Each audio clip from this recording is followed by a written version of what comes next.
है 20 मिलियन उनकर गाना ही चलल बा 20 मिलियन हो गइल बा। बाकी राहुल लोग के आशीर्वाद बा। ओमे पवन सिंह जी के बहुत अच्छा रोल एगो अदा कइले बानी।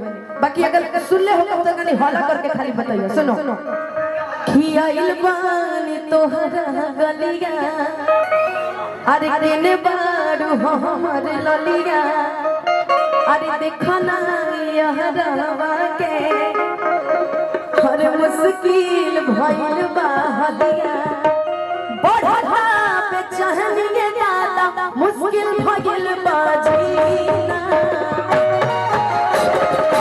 अब तनी पुदीना वाला भी बतिया हो जो लनी पुदीना के बोलियो। हां लत्तू बोला लो ए सहेजन ले लो सहेजन ले लो लग बेचत पुदीना लो ना सहेजन बेचल लो। ए पुदीना बोलो अपन अपन भाई सामान बेचे के बा। अरे सहजन के होलसेलर हवा नहीं तू पुदीना बेचो हम सहेजन बेचो।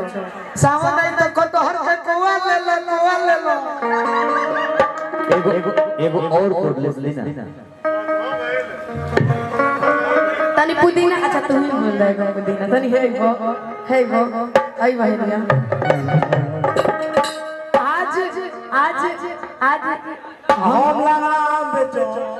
आज हम दोनों जनी निकलनी भैया अंजनी भैया हम दोनों जने निकलनी ई खड़ा रहे अपना पटना से आ रहा है दानापुर साइड में।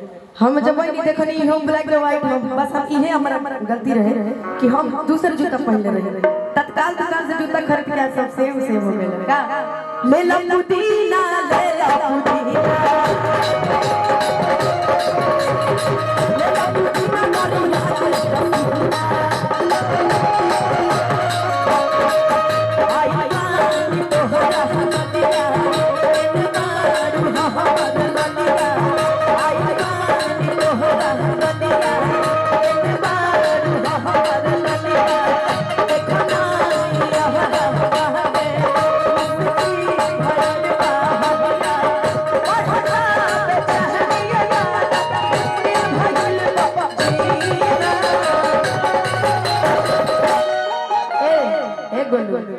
पुदीना ले ला पुदीना एक और माइक केकरा लगे बा बोला हो ले ला पुदीना पुदीना ले लो पुदीना ले ला पुदीना ले ला पुदीना।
बड़ा सुंदर लैंग्वेज है प्रियांशु सिंह निकला ना निकला चलले निकला हरवा निकला ना निकला चलले निकला हरवा मिल खातिर आइल तोहर मिल खातिर आइल तोहर गाँव में ना भरवा हो मिल खातिर आइल तोहर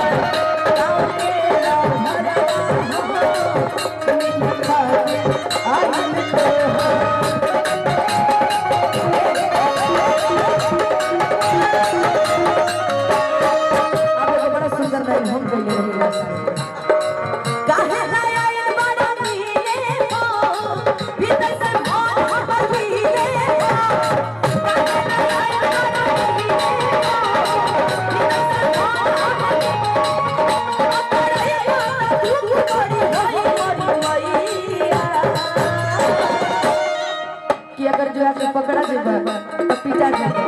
बाकी देखो हमरा के गिराइन लोग के देखे रहो कि पकड़ा ये तू बड़ी होई मोदी मैया जान दैया आ नहीं है भैया जाय दैया आ नहीं है भैया जाय दैया आ नहीं है भैया जाय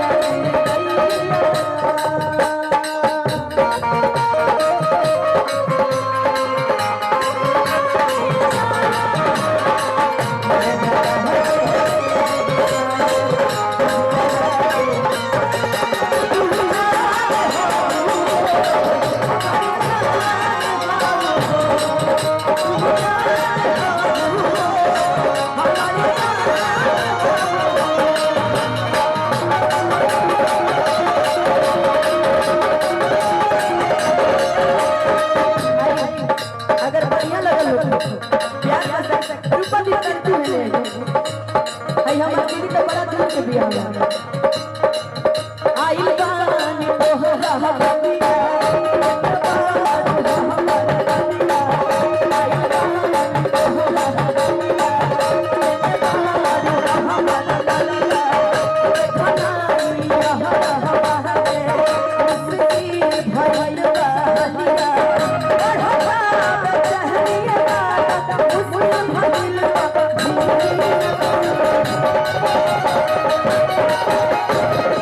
अच्छा तनी हने रूपा दीदी से तनी पुदीना बोलवा देवे एक बेर तनी बोलो ले लो पुदीना पुदीना तार पुदीना भी भइल तनी प्यार से रूपा दीदी प्यार से ये रूपा केले गिरा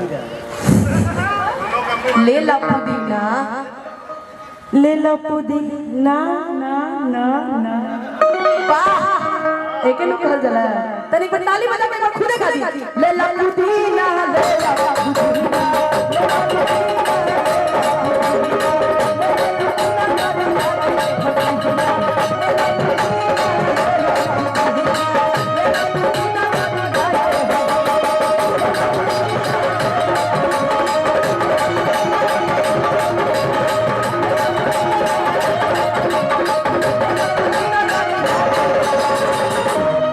हर दरिया के हसीना चल तनी ताली बजा के रउआ लोग आशीर्वाद दे आई एगो छोट के सोहर हो जाओ खाली वो नहीं सुने के बस सोहर हमसे ना सुने के बस सोहर भैया के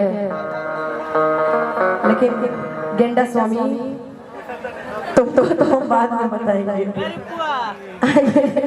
आइए एगो सोहर